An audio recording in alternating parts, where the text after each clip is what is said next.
So yun guys, nandito na ulit tayo sa garahe natin. Wala tayong magawa ngayong araw. So sisimulan na natin tong nose frame na to. Mamarkahan lang natin lahat ng spot weld niya. Ito. Ayan, may puncher tayo dito. Tapos paghiwalay natin tong frame dito sa chassis. Para malipat natin to dun sa kabila natin. Ito. So malamang din natin ito matatapos ngayon, pero at least may masisimulan tayong konti kasi madami to. Tapos itong ilalim kukunin natin yung nandun sa kabila, yung sa pula. Pangit na din kasi ito liko na. Tapos ayun, simulan na natin.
Tanggal.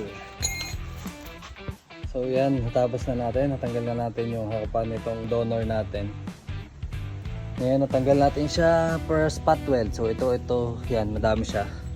Tapos ngayon, punta tayo sa kabila. Yung isa naman yung tatanggalin natin yung nose spray. Tara, let's go!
Ayan, napatong na natin siya. Kaso may problema tayo. Mukhang may problema yung kaha natin.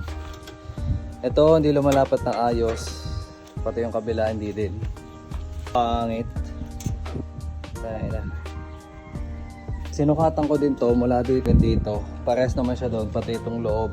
Ito hanggang dito sa kabila. Pares naman siya pero di ko alam kung bakit Di siya lumalapat ng ayos. Siguro may problema sa kaha, pilipit, gano'n. Hindi ko alam kung anong gagawin natin dyan. Siguro hintayin natin yung latero pero subukan pa din natin. Baka naman kaya na natin itong part na to. Nagsusukat ako. Tapos napansin ko to. So eto, mula dito sa chassis na to hanggang dito sa putol na to, makikita nyo yan, nasa 16 centimeters. Pagdating dito, pagang napakalayo. Kaya pala hindi natin mamount na ayos yung nose frame natin, no? So ayun, confirmed, kailangan nga natin siyang palitan. Centimeters ba to? Oo, tama. Tapos sa kabila, tingin ko ganun din. Etong dulo, nasa ano lang to, ilan to? 12. So pagdating dito sa kabila, ilan to? Diba medyo malayo tayo, nasa 14 to. So feeling ko naman pagka naayos natin to, mounting ng nose frame natin, may isang pa na natin to na maayos. So yun na lang. Tapos ito, kukunin natin to, ito. Ayan, bali ito yung magiging combination ng salibin natin.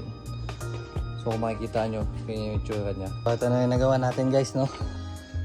Tanggal natin lahat ng spot weld nitong site na to. Kasi gusto ko palitan na lang siya. Sayang naman kung tatabasin lang natin dito. So itong isa, epic fail. Epic fail tayo dito, no? Tatay tayo kasi hindi nag-iisip. Pinutol ko kaagad to. Well, dapat hindi.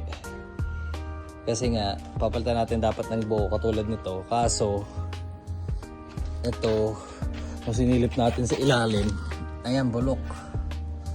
Ito, hindi ko na tinanggal to kasi kukunin natin tong part na to. Puputulin natin to. Tapos, iduduktong na lang natin siya dun. Kasi yung dito sa kabila, bulok na din. And, para din meron tayo nung guide dito. Kasi meron tong lubog. Ito, mapapansin nyo to.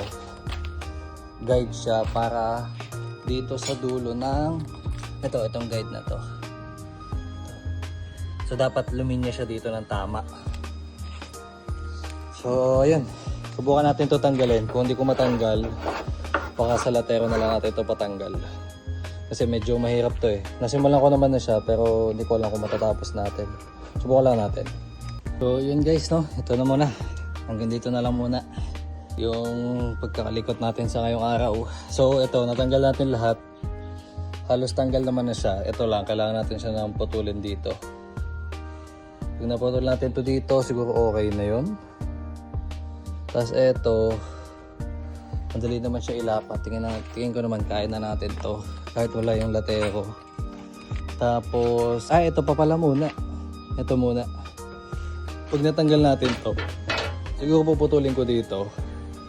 Tapos doon din sa kabila para madali siyang baklasin. Kasi tingin ko mahirapan ako dito kasi katulad nito, hindi ko alam kung paano siya tatanggalin. Siguro Dremel. Ito yung isang nose spray. So mas lapat siya. Napansin ko lang, ito kapag nakalagay itong bolt sa ilalim, umaangat siya, kumakawang. So tingin ko, ito nakabali siya paakyat dahil may bangga naman siya dito. Yan talaga. Pero ito yung itsura niya kapag wala yung mount nung sa ilalim. So ito, lapat siya mula dito hanggang sa loob, lapat. Pati ito, lapat din. Adjust lang ko dito, yan, lapat. Hanggang itaas. So ayun, kaya napagdesisyonan ko na kunin na lang yung kalahati ng kabila hanggang dito siguro. Para lang malinis siya tignan. Tapos yung kaha naman mukha namang hindi liko. Yun nga lang talaga, kailangan natin ng tiyaga. So ito, nalinis ko na. Ito, grinder na natin to. Kukunin natin din yung nandoon kasi malinis yung pagkakatanggal ko nun. So ayan, ito di ko na to tinuloy kasi pansin ko yung sa ilalim niya mga bulok na din. Papalitan na lang natin yan. Pati ito, pagang bulok na naman. Lahat na lang bulok. Tapos ito, kabilang side, ganun din. Pero ito, mas matindi yung bulok. Ayan, bulok. Bulok. Ito, bulok. So, parang wala tayong makita sa auto natin na hindi bulok, no? Tapos yan, na-mount na natin to. Ito yung magiging sample niya. So, kung makikita nyo dito, ang ganda ng lapat niya. Lapat siya dito. Tapos ito, lapat siya dito. Pati na rin ito, lapat din siya dito. Tapos, ito naman, madali na to. Didikit mo lang dyan. Tapos, adjust mo lang konti. Tapos ito, lapat din dito. Lapat din dito. Ayan. Tapos ito, lapat din dito. Medyo mahirap lang yung nasa likod kasi, ayan o. May undercoat pa siya. So ito namang isa, wala na tong undercoat. So madali na tong tanggalin. Pansin ko lang, may suporta siya dito. So hindi ko alam kung anong ginawa dito, kung bakit may suporta siya. Siguro dahil sa pagkabangga. Pero tingin ko naman walang problema yung kaha natin. Kasi sinukat ko to. Itong point na to hanggang dito, 90. Yung sa kabila, 90 centimeters din. Tsaka pumasok yung gitna. So ibig sabihin, tama yung dito natin. Tatanggalin natin to ABS sa sunod na lang siguro kasi tatanggalin natin lahat ng spot weld dito. Tapos iisa-isahin natin yan pati dito sa kabila. Pero kailangan yata muna matapos yung loob.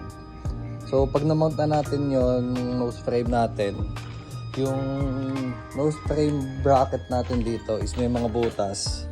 Mig-weld natin to. Tapos pag na-mig-weld natin, saka natin to ilalapat. Yan o, ganda ng lapat niya. Lapat na lapat. Pati ito. Okay na yan. Then ito, hindi na natin kailangan itong tanggalin kasi ito na, baka ito na yung gamitin natin kasi sayang naman yung mga stickers. Oh. JDM number 1. Tsaka ito, para hindi na din tayo magtanim ng nut dito. Mga nut dito. Tapos, ito, tatanggalin natin to siguro. Ito mabilis lang to eh. Siguro putulin na lang natin to dito, no? Kasi mas mabilis. Tapos yung kabila, hindi ko na to tatanggalin yung first spot weld. Ang gagawin natin dito, grinderin na lang natin yan. Putulin natin dito, putulin natin dito. Tapos saka natin grinderin to ng paisa-isa. Yan. Tapos ayan, sobrang gulo ng garahe natin ngayon. Pero at least may na-accomplish tayo. Sunod na video na lang ulit guys. Thank you! Bye-bye!